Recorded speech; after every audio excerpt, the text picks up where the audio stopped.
Hi students, very good morning to all of you. We have successfully completed the second lesson, which is classification of elements and their periodicity in properties. Now in the today's class we shall start another new lesson which is also very familiar to you, that is chemical bonding.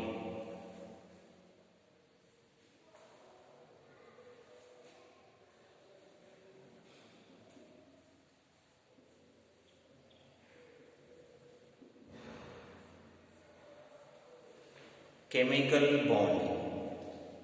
So before going to that, we should know what is a bond and what are the different types of bonds, all the basic concepts which we have already explained while explaining the basic parts of chemistry. There I have explained the different types of bonds.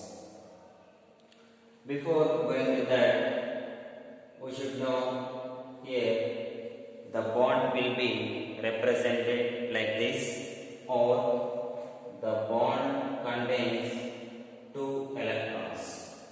The bond contains two electrons. So two electrons together forms a bond, or the electrons present in the bond may be transferred to any one of the atom, or the electrons may be shared by the two atoms, or any that electrons may be completely transferred to any one of the atom. Like that, different ways they may occur. So depending upon that, we can classify the bonds into various types. So first of all, we should know how many electrons will the bond contains. Generally, the bond contains two electrons. That is the main thing. So first, we should know what is a chemical bond.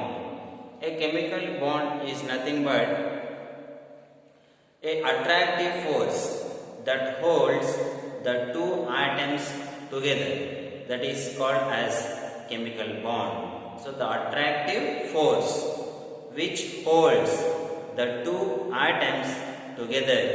For example, X and Y are two atoms.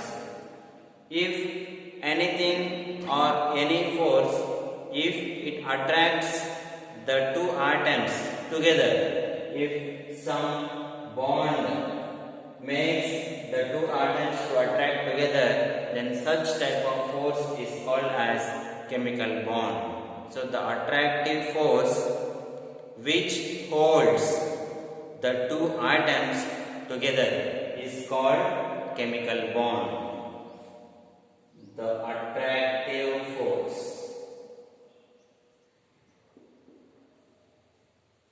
which holds the two atoms together is called chemical bond. So the force which makes the two atoms come together, that is called as chemical bond. So in chemical bond, we have, it can be explained by various types.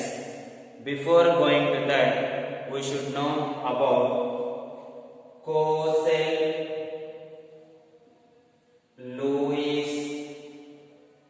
theory.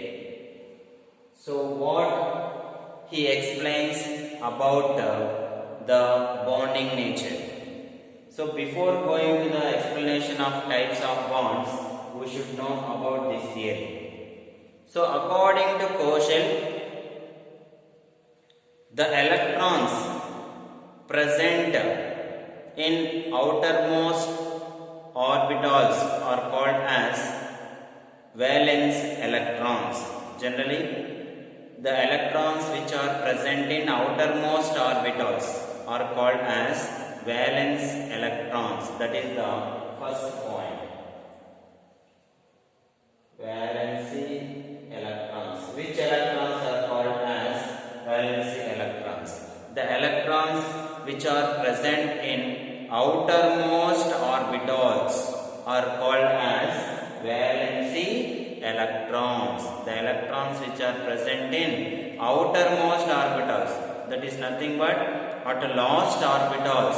For example, if we take for oxygen, atomic number is 8, 1s2, 2s2, 2p4, like that we will write. So 2s2, 2p4 are together called as outermost orbitals. The orbitals which are present at last are called as outermost orbitals, and the electrons present in them are called as valency electrons. The electrons which are present in outermost orbitals are called as valency electrons. And second one, the electrons present in inner orbitals are called as inner electrons. The electrons which are present in inner orbitals are called as inner electrons. And again, if outermost orbitals contains 8 electrons in them, then that rule is called as, or we can conclude that they follow octet rule. If outermost orbitals contains 8 electrons in them, then they are said to be, they are following octet rule. So what is octet rule? How can we define octet rule?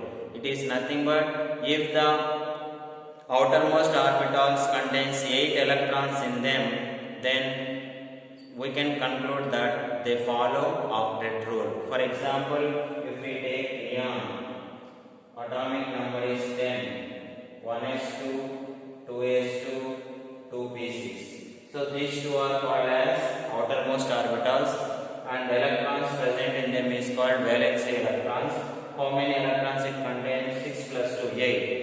If they contain 8 electrons in outermost orbitals, then they are said to be, they are following octet rule. And also finally, how can we write the Lewis dot structures? So Lewis dot structures can be written by representing a dot on the element. That dot can be, how many dots we should write? It depends upon its group number. If it belongs to first group, we should write 1 dot on it, on that particular element. If it belongs to second group, we should write 2 dots on that. If it belongs to third group, we should write 3 dots on that. For example, if lithium, how can we write the Lewis dot structure for this? Lithium belongs to first group, that's why we can write 1 dot on it. For carbon, carbon belongs to fourth group. So how can we write the Lewis dot structure? Because it belongs to fourth group, we should write 4 dots on it, like that. If for example, if we write silicon, silicon belongs to fourth group, so we should write 4 dots on it. How can we write the Lewis dot structure for nitrogen? Nitrogen belongs to fifth group, that's why we should write 5 dots on it. How can we write the Lewis dot structure for chlorine? Chlorine belongs to 7th group, so we should write 7 dots on it. For oxygen, oxygen belongs to 6th group, so we should write 6 dots on it. So in this way we can write the Lewis dot structure, which is given by Coastal-Lewis theory. So these are the important things we should keep it in our mind before going to this chemical bonding. So after that, here they may ask how can we write the Lewis dot structure for some compounds. If they ask us to write the Lewis dot structure for SiCl4, how can we write the Lewis dot structure for this SiCl4? First we should write the silicon here. Silicon belongs to which group? Fourth group. That's why we should write the 4 dots. And again, how many chlorines are there? 4 chlorines. We should write the 4 chlorines like this.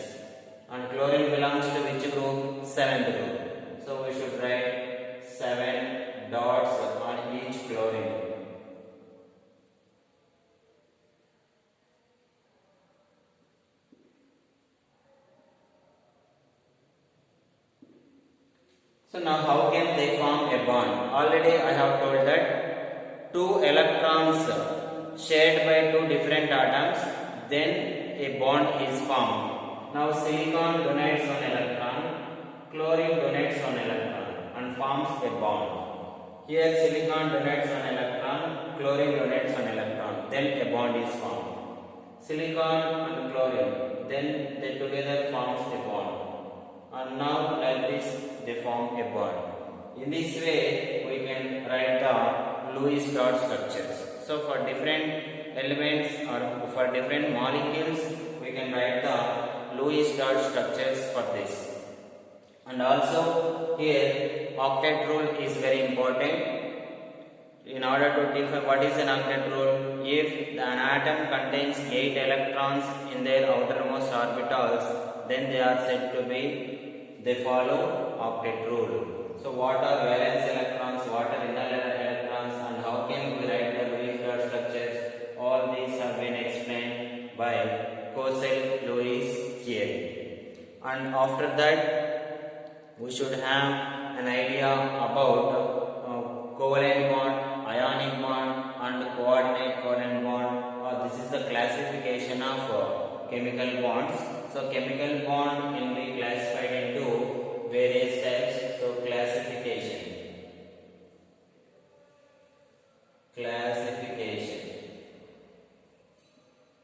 Chemical bond is classified into different types: ionic bond, covalent bond, coordinate covalent bond.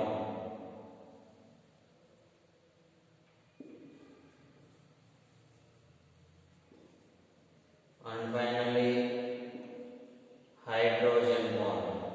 So these are the different types of bonds and we will study one by one.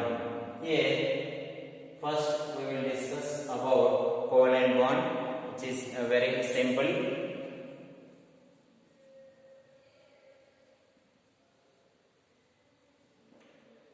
So what is a covalent bond? Covalent bond is nothing but it is the bond formed by sharing of electrons. So for example, A and B are two atoms. I have already told that one bond is equal to two electrons. So we can write two electrons. The two electrons are equally shared by two atoms. So if two electrons are shared by two atoms equally, then we will get like this. So these are called as free radicals.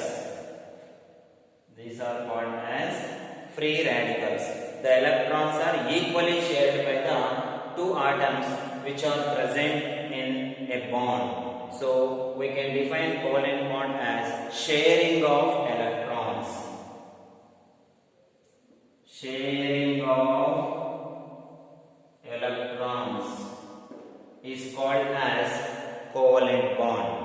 And also we can classify the covalent bond into two types: polar covalent bond and non-polar covalent bond. Examples are very important. Polar covalent bond, non-polar covalent bond. So what is polar covalent bond? The covalent bond between two different atoms is called as polar covalent bond. So the covalent bond between two different atoms. The covalent bond between two different atoms is called as polar covalent bond. So example we can take HCl. HCl. So here H is different atom, Cl is different atom. How can we explain that? If you take HCl like this, the electrons present in them bond will be attracted by the chlorine, because among these two chlorine is the most electronegative. That's why chlorine can attract the electrons very easily. Then some charges are formed. Chlorine will get negative charge and hydrogen will get positive charge, like this. H plus Cl minus, like that we will get some ions are formed. If the ions are formed, then we can conclude that they are polar in nature. That's why they are called as polar covalent bonds. So the covalent bond between two different atoms is called as polar covalent bond, and also non-polar covalent bond. Non-polar covalent bond. Second one.